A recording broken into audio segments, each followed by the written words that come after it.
जय भोलेनाथ। आज की कथा में आप सभी भक्तों का हार्दिक स्वागत है। भगवान भोलेनाथ और माता पार्वती की कृपा सदैव आप और आपके समस्त परिवार पर बनी रहे। और आज की कथा में आप सुनेंगे तारकासुर के सताए हुए देवताओं का ब्रह्मा जी को अपनी कष्ट कथा सुनाना, ब्रह्मा जी का उन्हें पार्वती के साथ शिव के विवाह के लिए उद्योग करने का आदेश देना, ब्रह्मा जी के समझाने से तारकासुर का स्वर्ग को छोड़ना और देवताओं का वहां रहकर लक्ष्य सिद्धि के लिए यत्नशील होना।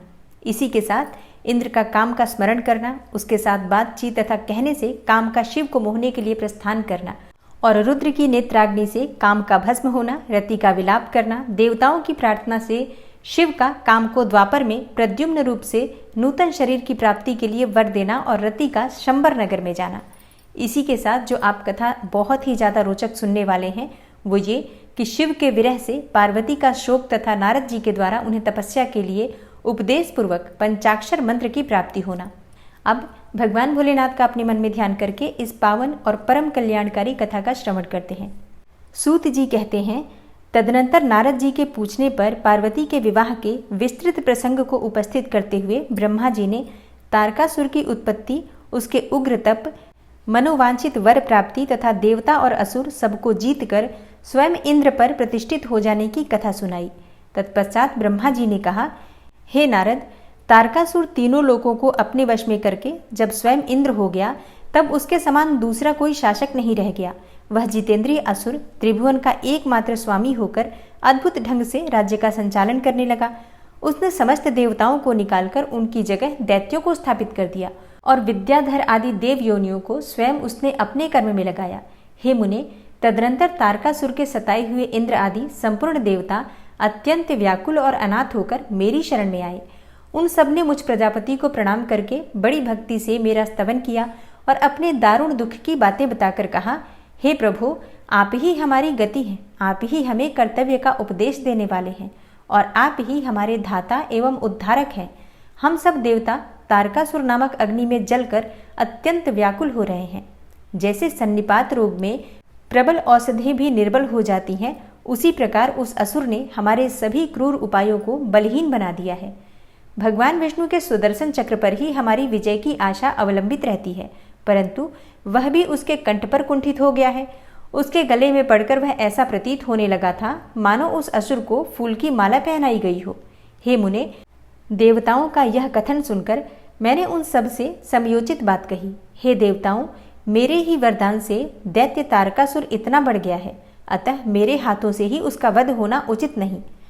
जो जिससे पलकर बढ़ा हो उसका उसी के द्वारा वध होना योग्य कार्य नहीं है। विष के वृक्ष को भी यदि स्वयं सींच कर बड़ा किया गया हो तो उसे स्वयं काटना अनुचित माना गया है। तुम लोगों का सारा कार्य करने के योग्य भगवान शंकर हैं, किंतु वे तुम्हारे कहने पर भी स्वयं उस असुर का सामना नहीं कर सकते। तारक दैत्य स्वयं अपने ही पाप से नष्ट होगा। मैं जैसा उपदेश करता हूँ तुम वैसा कार्य करो।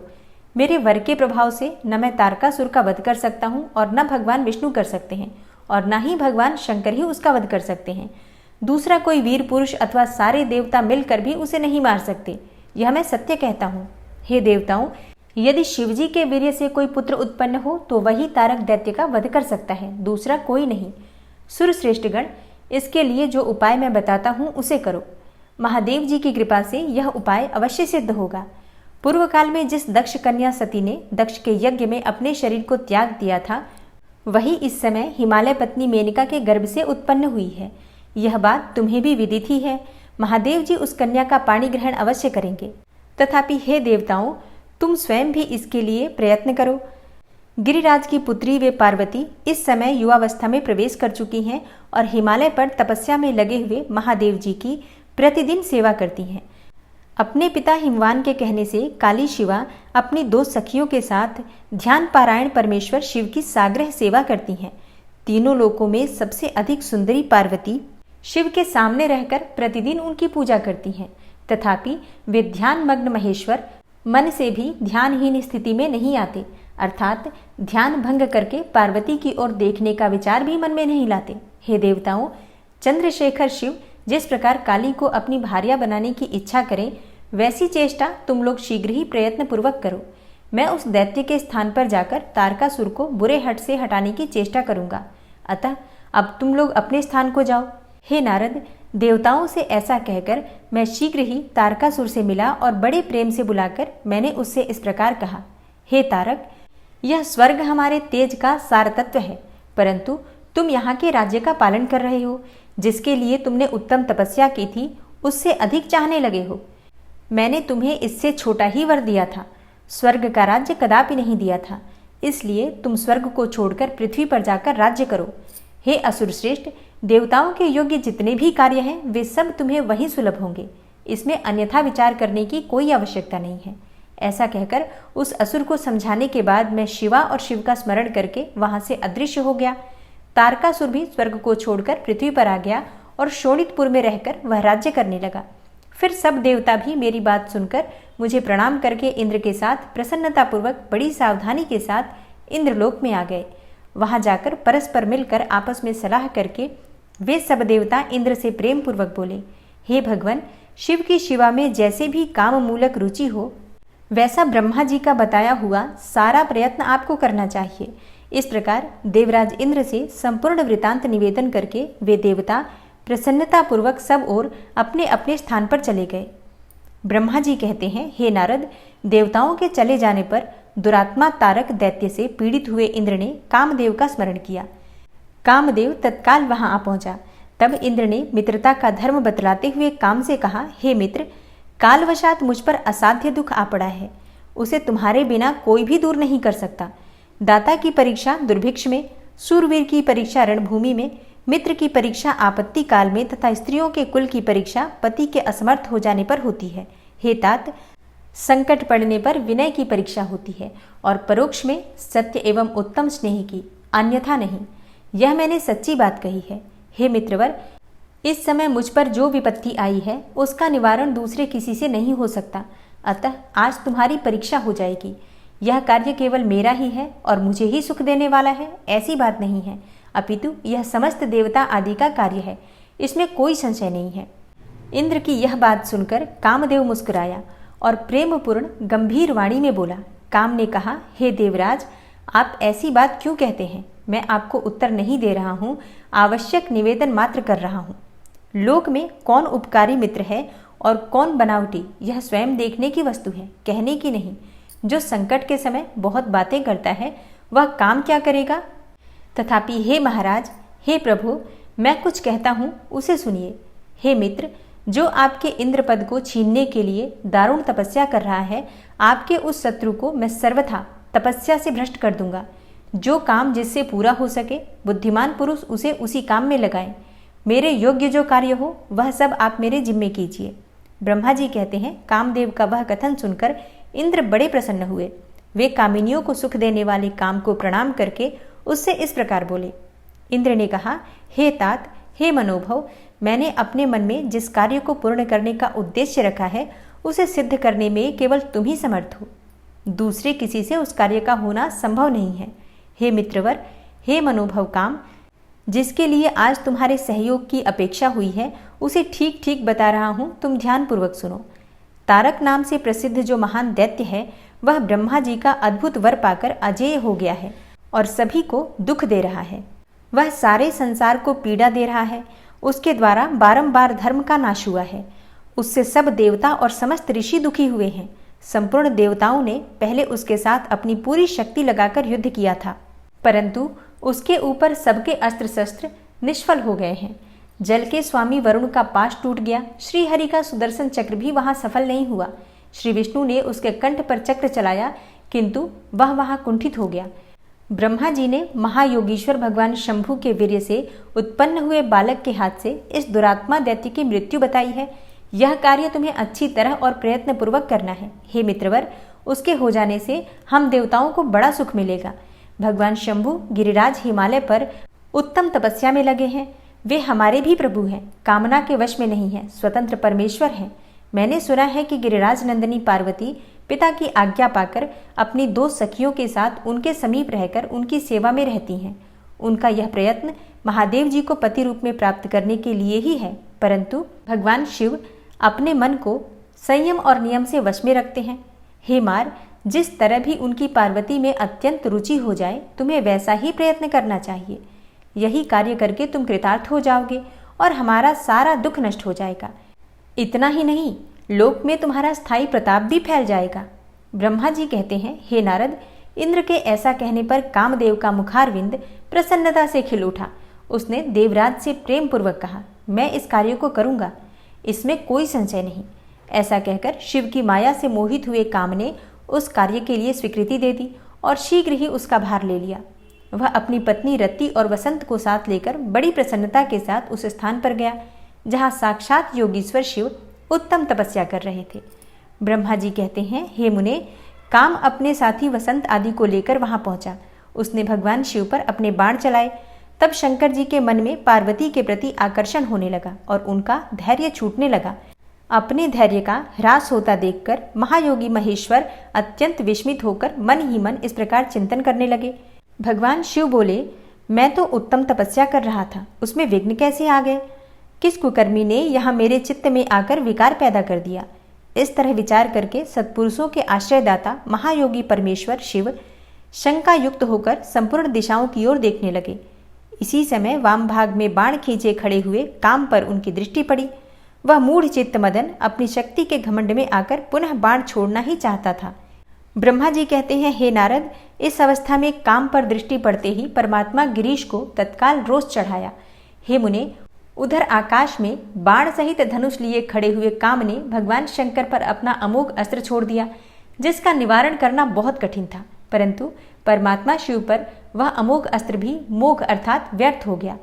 कुपित हुए परमेश्वर के पास जाते ही शांत हो गया। भगवान शिव पर अपने अस्त्र के व्यर्थ हो जाने पर मनमथ अर्थात काम को बड़ा भय हुआ।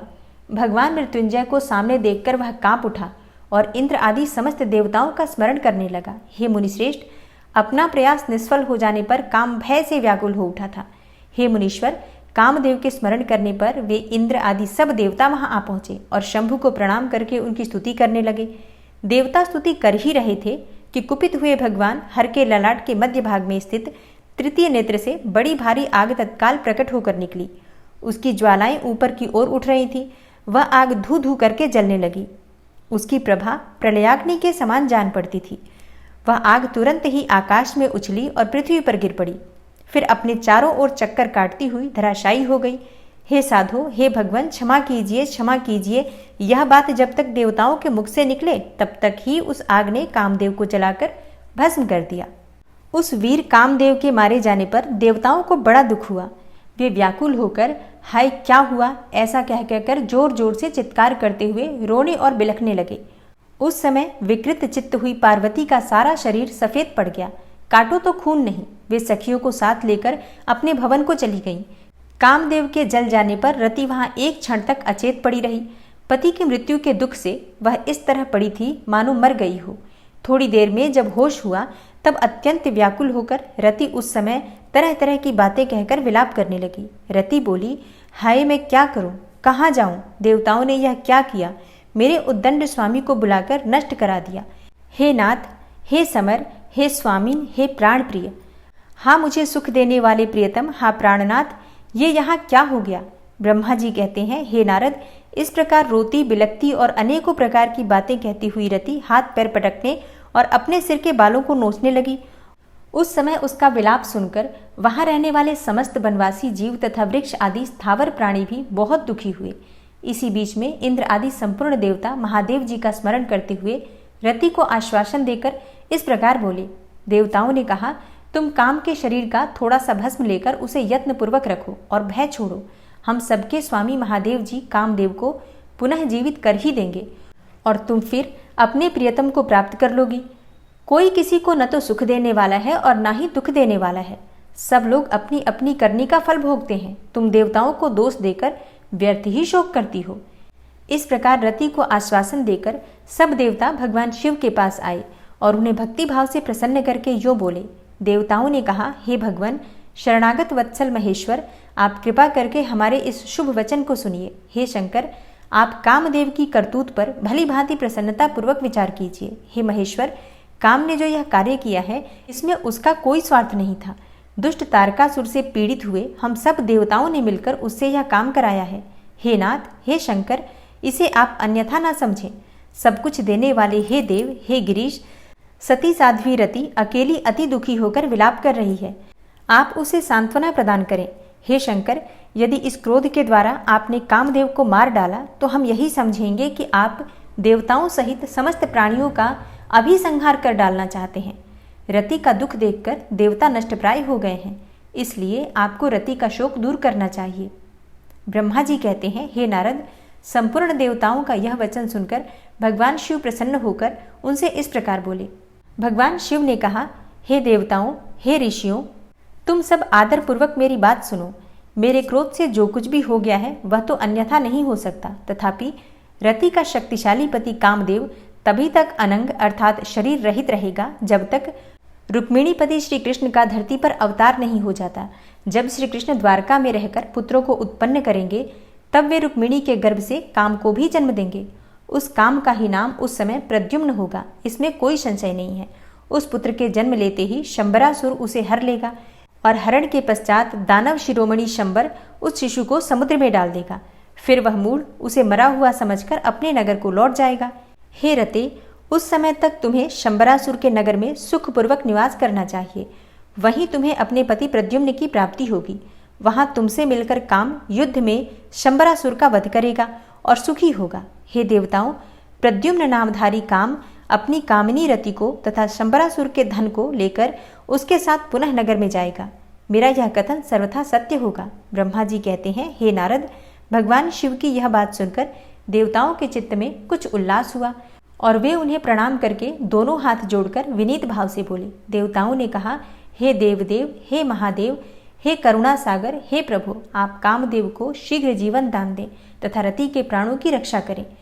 देवताओं की यह बात सुनकर सबके स्वामी करुणा सागर परमेश्वर शिव पुनः प्रसन्न होकर बोले, हे देवताओं, मैं बहुत प्रसन्न हूँ। मैं काम को सबके हृदय में जीवित कर दूंगा। वह सदा मेरा गण होकर विहार करेगा। अब अपने स्थान को जाओ, मैं तुम्हारे दुख का सर्वथा नाश कर दूंगा।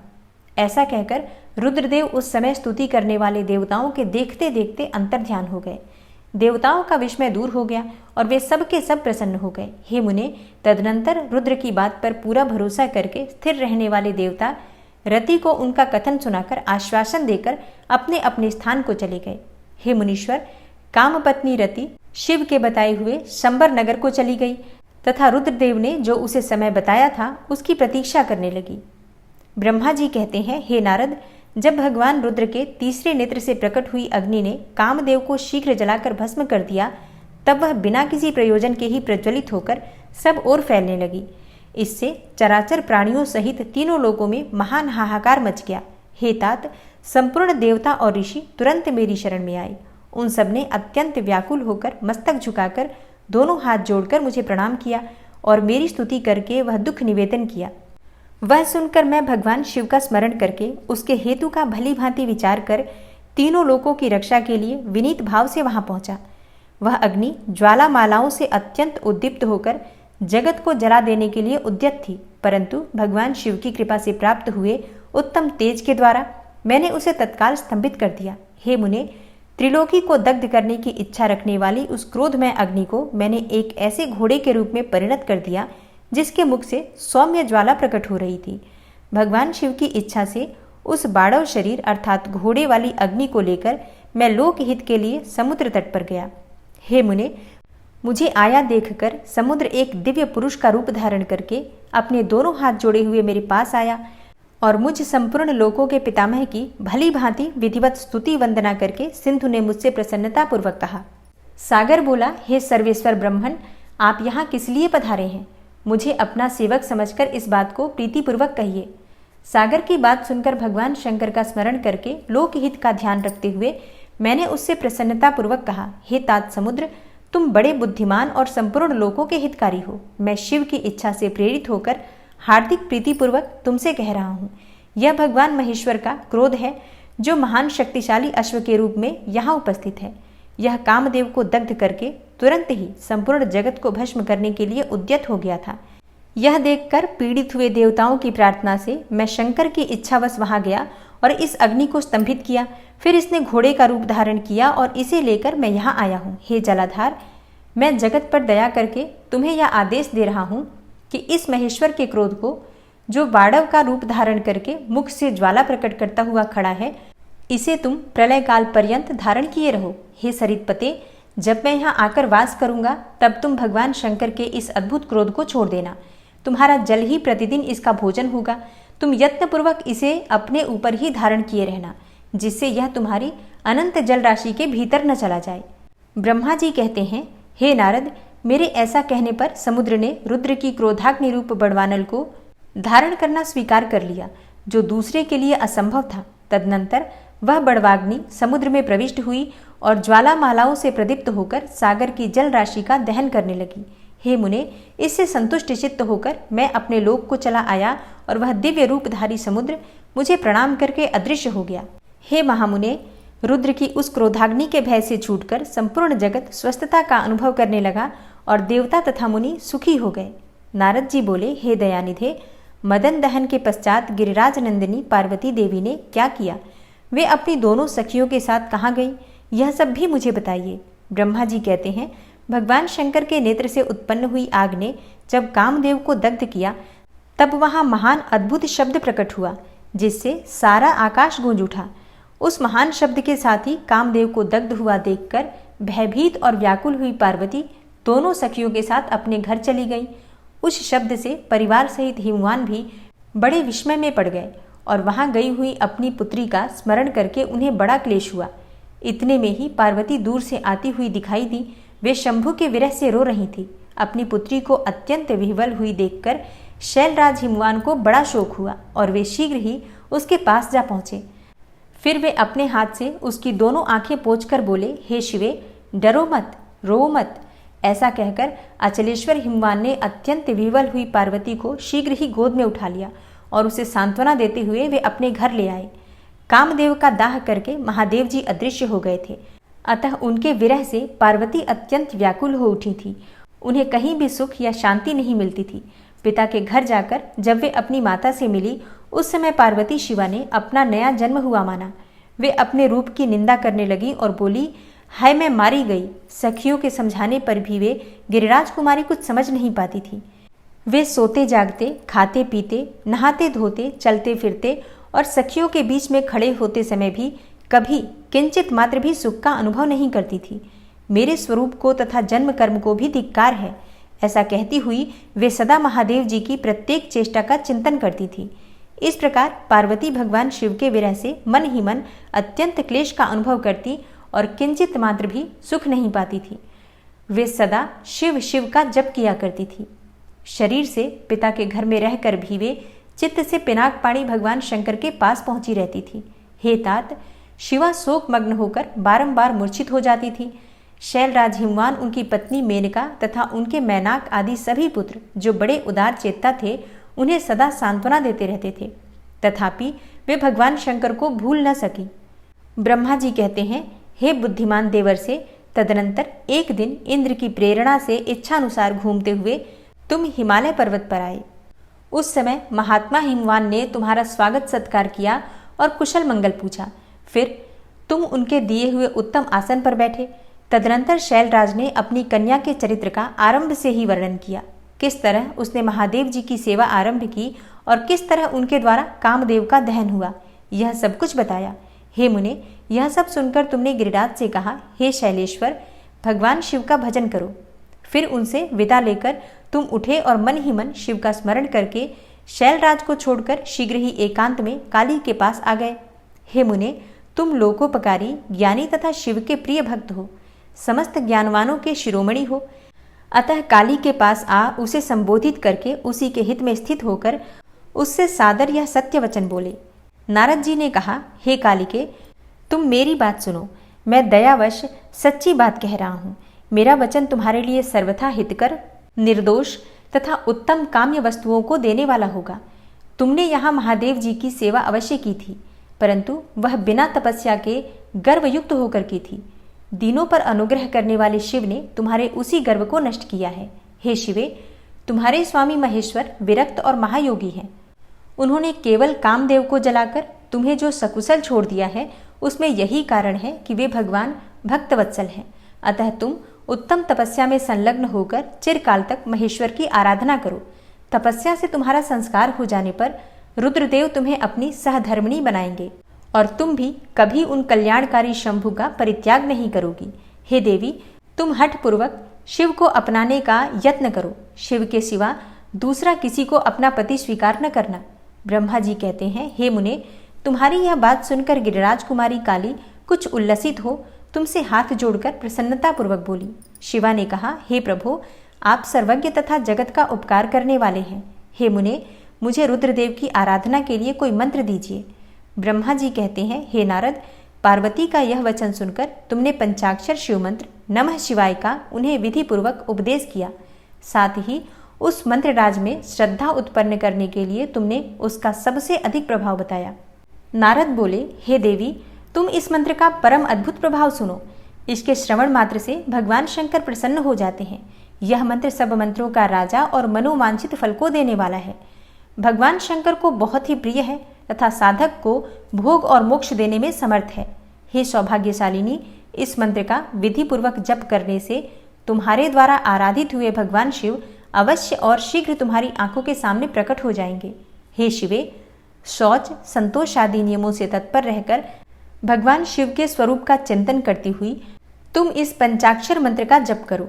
इससे आराध्य देव शिव शीघ्र ही संतुष्ट होंगे। हे साध्वी, इस तरह तपस्या करो। तपस्या से महेश्वर वश में हो सकते हैं। तपस्या से ही सबको मनोवांछित फल की प्राप्ति होती है, अन्यथा नहीं। ब्रह्मा जी कहते हैं, हे नारद, तुम भगवान शिव के प्रिय भक्त हो और इच्छानुसार विचरने वाले हो। तुमने काली से ये बातें कहकर देवताओं के हित में तत्पर होकर स्वर्गलोक को प्रस्थान किया। तुम्हारी बात सुनकर उस समय पार्वती बहुत प्रसन्न हुई और उन्हें परम उत्तम पंचाक्षर मंत्र प्राप्त हो गया था। ब्रह्मा जी कहते हैं, हे देवर्षे, तुम्हारे चले जाने पर प्रफुल्ल चित्त हुई पार्वती ने महादेव जी को तपस्या से ही साध्य माना और तपस्या के लिए ही मन में निश्चय किया। तब उन्होंने अपनी सखी जया और विजया के द्वारा पिता हिमाचल और माता मेना से आज्ञा मांगी। पिता ने तो स्वीकार कर लिया, परंतु माता मेना ने स्नेहवश अनेकों प्रकार से समझाया और घर से दूर वन में जाकर तप करने से पुत्री को रोका। मेना ने तपस्या के लिए वन में जाने से रोकते हुए उमा अर्थात बाहर न जाओ ऐसा कहा, इसलिए उस समय शिवा का नाम उमा हो गया। हे मुने, शैलराज की प्यारी पत्नी मेना ने रोकने से शिवा को दुखी हुई जानकर अपना विचार बदल दिया और पार्वती को तपस्या के लिए जाने की आज्ञा दे दी। हे मुनिश्रेष्ठ, माता की वह आज्ञा पाकर उत्तम व्रत का पालन करने वाली पार्वती ने भगवान शंकर का स्मरण करके अपने मन में बड़े सुख का अनुभव किया। माता पिता को प्रसन्नता पूर्वक प्रणाम करके शिव के स्मरण पूर्वक दोनों सखियों के साथ वे तपस्या करने के लिए चली गईं। अनेकों प्रकार के प्रिय वस्त्रों का परित्याग करके पार्वती ने कटि प्रदेश में सुंदर मूंज की मेखला बांधकर शीघ्र ही वल्कल धारण कर लिए। हार का परिहार करके उत्तम मृग चर्म को हृदय से लगाया। तत्पश्चात वे तपस्या के लिए गंगावतरण अर्थात गंगोत्तरी तीर्थ की ओर चली, जहां ध्यान लगाते हुए भगवान शंकर ने कामदेव को दग्ध किया था। हिमालय का वह शिखर गंगावतरण के नाम से प्रसिद्ध है। वहीं परम उत्तम श्रृंगी तीर्थ में पार्वती ने तपस्या प्रारंभ की और गौरी के तप करने से ही उसका गौरी शिखर नाम हो गया। हे मुने, शिवा ने अपने तप की परीक्षा के लिए वहां बहुत से सुंदर एवं पवित्र वृक्ष लगाए जो फल देने वाले थे। सुंदरी पार्वती ने पहले भूमि शुद्ध करके वहां एक वेदी का निर्माण किया। तदनंतर ऐसी तपस्या आरंभ की जो मुनियों के लिए भी दुष्कर थी।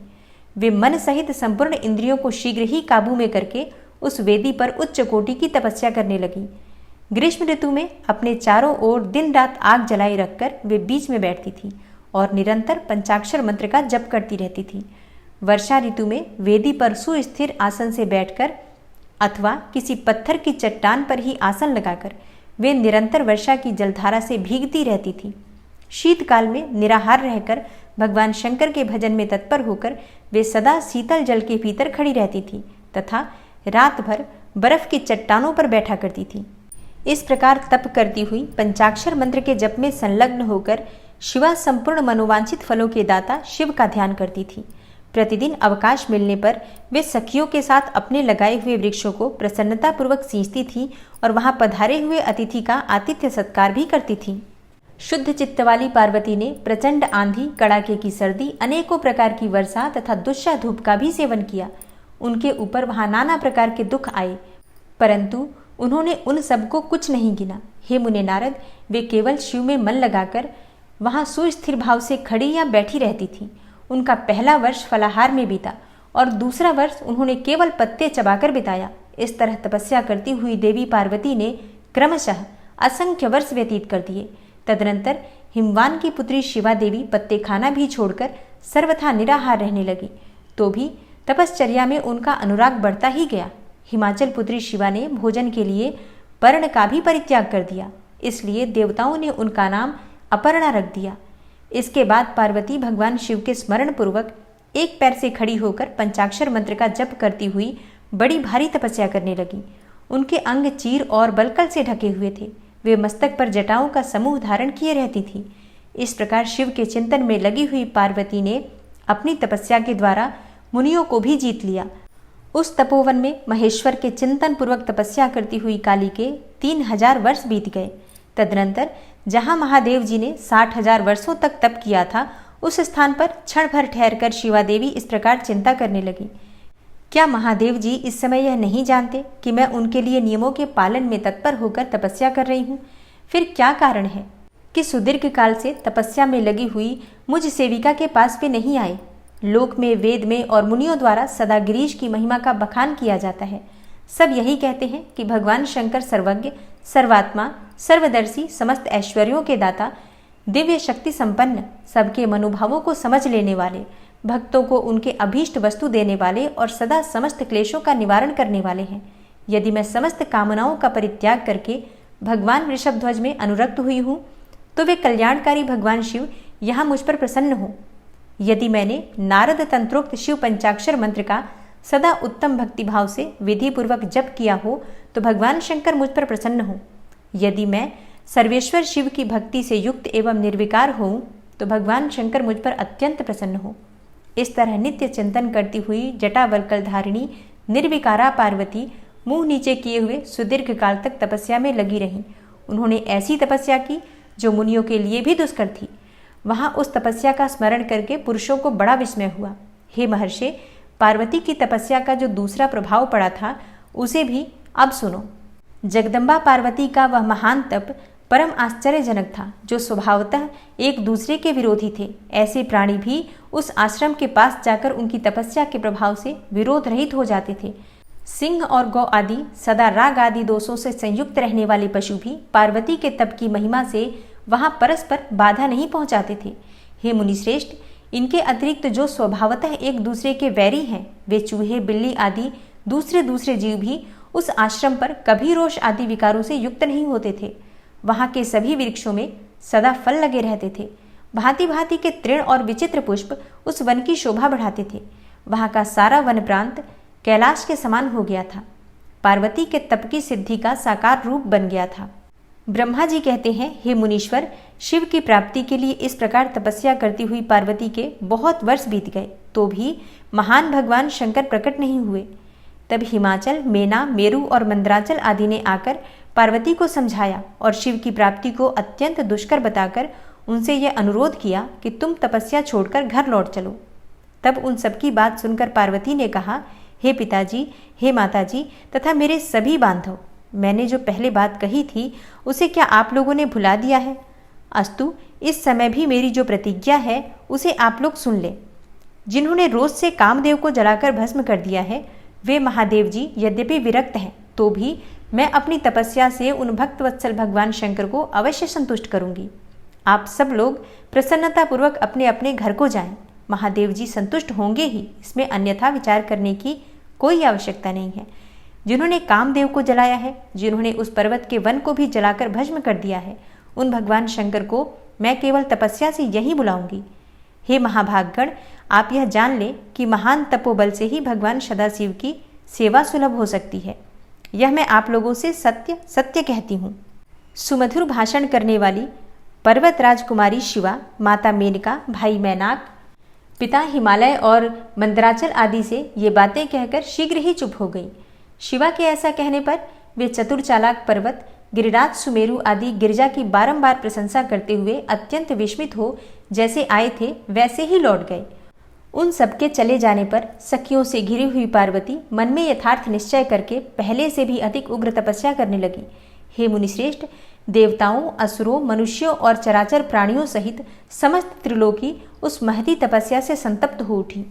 उस समय समस्त देवता, असुर, यक्ष, किन्नर, चारण, सिद्ध, साध्य, मुनि, विद्याधर, बड़े बड़े नाग, प्रजापति, गुह्यक तथा अन्य लोग महान से महान कष्ट में पड़ गए, परंतु इसका कोई कारण उनकी समझ में नहीं आया। तब इंद्र आदि सब देवता मिलकर गुरु बृहस्पति से सलाह लेकर बड़ी विवलता के साथ सुमेरु पर्वत पर मुझ विधाता की शरण में आए।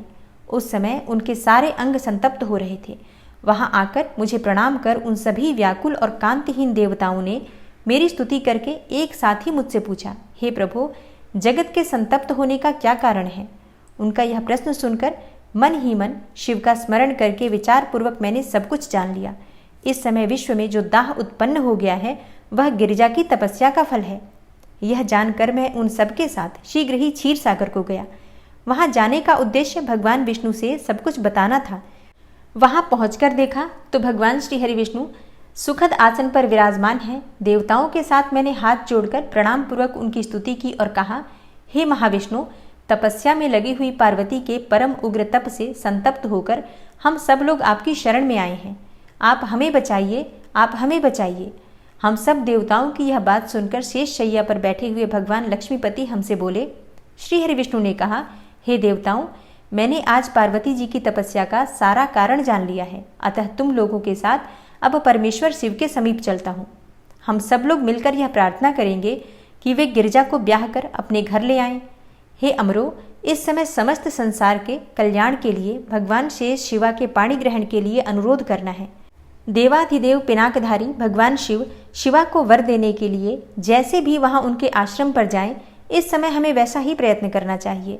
अतः परम मंगलमय महाप्रभु रुद्र जहां उग्र तपस्या में लगे हुए हैं, वहीं हम सब लोग चलें। भगवान विष्णु की यह बात सुनकर समस्त देवता आदि हठी, क्रोधी और जलाने के लिए उद्यत रहने वाले प्रलयंकर रुद्र से अत्यंत भयभीत होकर बोले। देवताओं ने कहा, हे भगवान, जो महाभयंकर कालाग्नि के समान दीप्तिमान और भयानक नेत्रों से युक्त हैं, उन रोष भरे महाप्रभु रुद्र के पास हम लोग नहीं जा सकेंगे, क्योंकि जैसे पहले उन्होंने कुपित होकर दुर्जय काम को भी जला दिया था, उसी प्रकार वे हमें भी दग्ध कर डालेंगे, इसमें कोई संशय नहीं है। हे मुने, इंद्र आदि देवताओं की बात सुनकर लक्ष्मीपति श्रीहरि ने उन सबको सांत्वना देते हुए कहा। श्रीहरि बोले, हे देवताओं, तुम सब लोग प्रेम और आदर के साथ मेरी बात सुनो। भगवान शिव देवताओं के स्वामी तथा उनके भय का नाश करने वाले हैं। वे तुम्हें दग्ध नहीं करेंगे। तुम सब लोग बड़े चतुर हो, अतः तुम्हें शंभु को कल्याणकारी मानकर हमारे साथ सबके उत्तम प्रभु उन महादेव की शरण में चलना चाहिए। भगवान शिव पुराण पुरुष, सर्वेश्वर, वरणीय, परात्पर, तपस्वी और परमात्मा स्वरूप हैं, अतः हमें उनकी शरण में अवश्य चलना चाहिए। प्रभावशाली विष्णु के ऐसा कहने पर सब देवता उनके साथ पिनाक पाणी शिव का दर्शन करने के लिए गए। मार्ग में पार्वती का आश्रम पहले पड़ता था, अतः उन गिरिराज नंदिनी की तपस्या देखने के लिए विष्णु आदि सब देवता कौतूहल पूर्वक उनके आश्रम पर गए। पार्वती के श्रेष्ठ तप को देखकर सब देवता उनके उत्तम तेज से व्याप्त हो गए। उन्होंने तपस्या में लगी हुई उन तेजोमयी जगदम्बा को नमस्कार किया और साक्षात सिद्धि स्वरूपा शिवा देवी के तप की भूरी भूरी प्रशंसा करते हुए वे सब देवता उस स्थान पर गए जहां भगवान वृषभ ध्वज विराजमान थे। ब्रह्मा जी कहते हैं, हे मुने, वहां पहुंचकर सब देवताओं ने पहले तुम्हें उनके पास भेजा, फिर स्वयं वे मदन दहनकारी भगवान हर से दूर ही खड़े रहे और वे वहीं से यह देखते रहे कि भगवान शिव कुपित हैं या प्रसन्न। हे नारद, तुम तो सदा निर्भय रहने वाले और विशेषतः शिव के भक्त हो, अतः तुमने भगवान शिव के स्थान पर जाकर उन्हें सर्वथा प्रसन्न देखा। फिर वहां से लौटकर तुम श्री विष्णु आदि सब देवताओं को भगवान शिव के स्थान पर ले गए। वहां पहुंचकर विष्णु आदि सब देवताओं ने देखा कि भक्त वत्सल भगवान शिव सुखपूर्वक प्रसन्न मुद्रा में बैठे हैं। अपने गणों से घिरे हुए शंभु तपस्वी का रूप धारण किए योगपट्ट पर आसीन थे। उन परमेश्वर रूपी शंकर का दर्शन करके मेरे सहित श्री विष्णु तथा अन्य सभी देवताओं, सिद्धों और मुनीश्वरों ने उन्हें प्रणाम करके वेदों और उपनिषदों के सूत्रों द्वारा उनका स्तवन किया। ब्रह्मा जी कहते हैं, हे नारद, देवताओं ने वहां पहुंचकर भगवान रुद्र को प्रणाम करके उनकी स्तुति की तब नंदिकेश्वर ने भगवान शिव से उनकी दीन बंधुता एवं भक्त वत्सलता की प्रशंसा करते हुए कहा, हे प्रभु, देवता और मुनि संकट में पड़कर आपकी शरण में आए हैं। हे सर्वेश्वर, आप उनका उद्धार करें। दयालु नंदी के इस प्रकार सूचित करने पर भगवान शंभु धीरे धीरे आंखें खोलकर ध्यान से उपरत हुए। समाधि से विरत हो परम ज्ञानी परमात्मा एवं ईश्वर शंभु ने समस्त देवताओं से इस प्रकार कहा। शंभु बोले, श्री विष्णु और ब्रह्मा आदि देवेश्वरों, तुम सब लोग मेरे समीप कैसे आए हो? तुम अपने आने का जो भी कारण हो वो शीघ्र बताओ। भगवान शंकर का यह वचन सुनकर सब देवता प्रसन्न हो कारण बताने के लिए भगवान विष्णु के मुंह की ओर देखने लगे। तब शिव के महान भक्त और देवताओं के हितकारी श्री विष्णु मेरे बताए हुए देवताओं के महत्तर कार्य को सूचित करने लगे। उन्होंने कहा, हे शंभो, तारकासुर ने देवताओं को अत्यंत अद्भुत एवं महान कष्ट प्रदान किया है।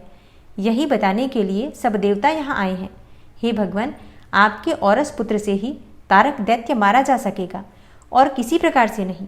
मेरा यह कथन सर्वथा सत्य है। हे महादेव, इस प्रकार विचार करके आप कृपा करें। आपको नमस्कार है। हे स्वामिन, तारकासुर के द्वारा उपस्थित किए गए इस कष्ट से आप देवताओं का उद्धार कीजिए। हे देव, हे शंभो, आप दाहिने हाथ से गिरिजा का पानी ग्रहण करें। गिरिराज हिमवान के द्वारा दी हुई महानुभावा पार्वती को पाणी ग्रहण के द्वारा ही अनुग्रहित कीजिए।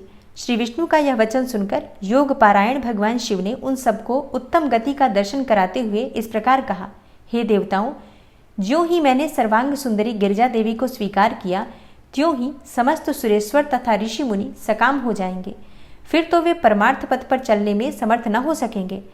दुर्गा अपने पाणी ग्रहण मात्र से ही कामदेव को जीवित कर देंगी। हे विष्णु, मैंने कामदेव को जलाकर देवताओं का बहुत बड़ा कार्य सिद्ध किया है। आज से सब लोग मेरे साथ सुनिश्चित रूप से निष्काम होकर रहें। हे देवताओं, जैसे मैं हूँ उसी तरह सब लोग पृथक पृथक रहकर कोई विशेष प्रयत्न किए बिना ही अत्यंत दुष्कर एवं उत्तम तपस्या कर सकोगे।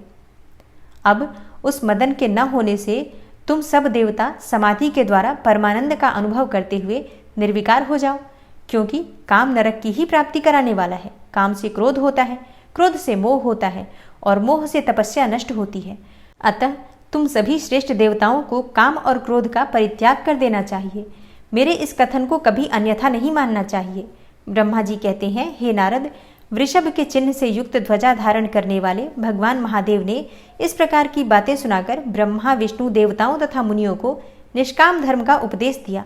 तदनंतर भगवान शंभु पुनः ध्यान लगाकर चुप हो गए और पहले की ही भांति पार्षदों से घिरे हुए सुस्थिर भाव से बैठ गए। वे अपने मन में ही स्वयं आत्मस्वरूप निरंजन निराभास निर्विकार निरामय परात्पर नित्य ममता रहित निर्वग्रह शब्दातीत निर्गुण ज्ञानगम्य एवं प्रकृति से परे परमात्मा का चिंतन करने लगे।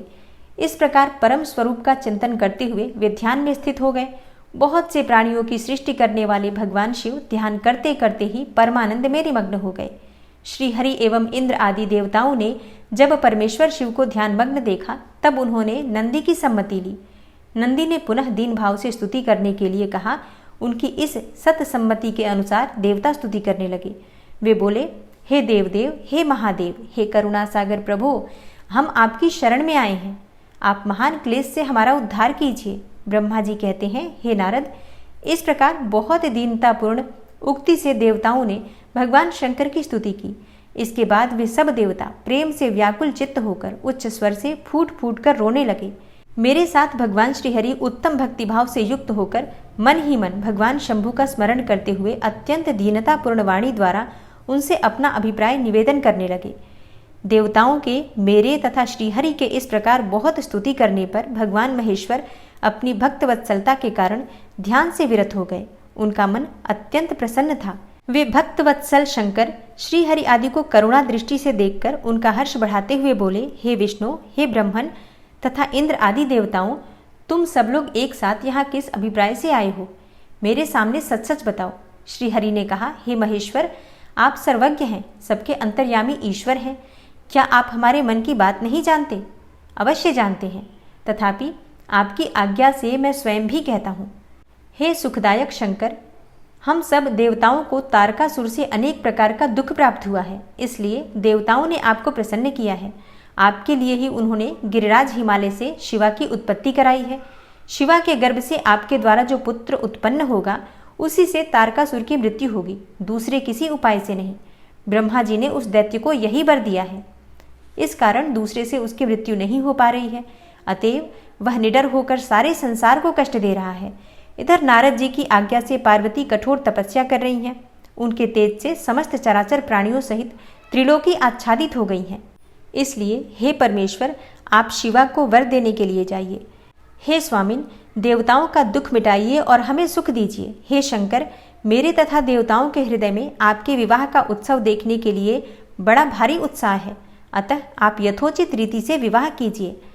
हे परात्पर परमेश्वर, आपने रति को जो वर दिया था उसकी पूर्ति का अवसर आ गया है, अतः अपनी प्रतिज्ञा को शीघ्र सफल कीजिए। ब्रह्मा जी कहते हैं, हे नारद, ऐसा कहकर उन्हें प्रणाम करके श्री विष्णु आदि देवताओं और महर्षियों ने नाना प्रकार के स्तोत्रों द्वारा पुनः उनकी स्तुति की। फिर वे सब के सब उनके सामने खड़े हो गए। भक्तों के अधीन रहने वाले भगवान शंकर भी, जो वेद मर्यादा के रक्षक हैं, देवताओं की बात सुनकर हंसकर बोले, हे हरे, हे विधे और हे देवताओं, तुम सब लोग आदर पूर्वक सुनो। मैं यथोचित विशेषतः विवेकपूर्ण बात कह रहा हूँ। विवाह करना मनुष्यों के लिए उचित कार्य नहीं है, क्योंकि विवाह दृढ़तापूर्वक बांध रखने वाली एक बहुत बड़ी बेड़ी है। जगत में बहुत से कुसंग हैं, परंतु स्त्री का संग उनमें सबसे बढ़कर है। मनुष्य सारे बंधनों से छुटकारा पा सकता है, परंतु स्त्री प्रसंग रूपी बंधन से वह मुक्त नहीं हो पाता। लोहे और काठ की बनी हुई बेड़ियों में दृढ़तापूर्वक बंधा हुआ पुरुष भी एक दिन उस कैद से छुटकारा पा सकता है, परंतु स्त्री पुत्र आदि के बंधन में बंधा हुआ मनुष्य कभी छूट नहीं पाता। महान बंधन में डालने वाले विषय सदा बढ़ते रहते हैं। जिसका मन विषयों के वशीभूत हो गया है, उसके लिए मोक्ष स्वप्न में भी दुर्लभ नहीं है। विद्वान पुरुष यदि सुख चाहता है तो वह विषयों को विधिपूर्वक त्याग दे। विषयों को विष के समान बताया गया है, जिनके द्वारा मनुष्य मारा जाता है। विषयी के साथ वार्ता करने मात्र से मनुष्य क्षण भर में पतित हो जाता है। आचार्यों ने विषय को मिश्री मिलाई हुई वारुणी अर्थात मदिरा कहा है। यद्यपि मैं इस बात को जानता हूँ और यद्यपि विषयों के इन सारे दोषों का मुझे विशेष ज्ञान है, तथापि मैं तुम्हारी प्रार्थना को सफल करूंगा, क्योंकि मैं भक्तों के अधीन रहता हूँ और भक्तवत्सलतावश उचित अनुचित सारे कार्य करता हूँ। इसलिए तीनों लोकों में अयथोचित कर्ता के रूप में मेरी प्रसिद्धि है। भक्तों के लिए मैंने अनेकों बार बहुत से प्रयत्न करके कष्ट सहन किए हैं। गृहपति होकर विश्वानर मुनि का दुख दूर किया है। हे हरे, हे विधे, अब अधिक कहने की क्या आवश्यकता। मेरी जो प्रतिज्ञा है उसे तुम सब लोग अच्छी तरह जानते हो। मैं यह सत्य कहता हूँ कि जब जब भक्तों पर कहीं विपत्ति आती है, तब तब मैं तत्काल उनके सारे कष्ट हर लेता हूँ। तारकासुर से तुम सब लोगों को जो दुख प्राप्त हुआ है उसे मैं जानता हूँ और उसका हरण करूँगा।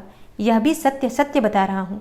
यद्यपि मेरे मन में विवाह करने की कोई रुचि नहीं है, तथापि पुत्रोत्पादन के लिए गिरिजा के साथ विवाह करूँगा। तुम सब देवता अब निर्भय होकर अपने अपने घर जाओ, मैं तुम्हारे कार्य सिद्ध करूँगा। इस विषय में अब कोई विचार नहीं करना चाहिए। ब्रह्मा जी कहते हैं, हे नारद, ऐसा कहकर भगवान शंकर मौन होकर समाधि में स्थित हो गए और विष्णु आदि सभी देवता अपने अपने धाम को चले गए। ओम नमः शिवाय। दोस्तों, उम्मीद करती हूँ कि आज की कथा आपको पसंद आई होगी। तो अगर कथा पसंद आती है तो वीडियो को लाइक ज़रूर किया कीजिए और अगर संभव हो तो वीडियो को शेयर भी किया कीजिए और कमेंट बॉक्स में प्रतिदिन हर हर महादेव लिखना बिल्कुल मत भूलिए।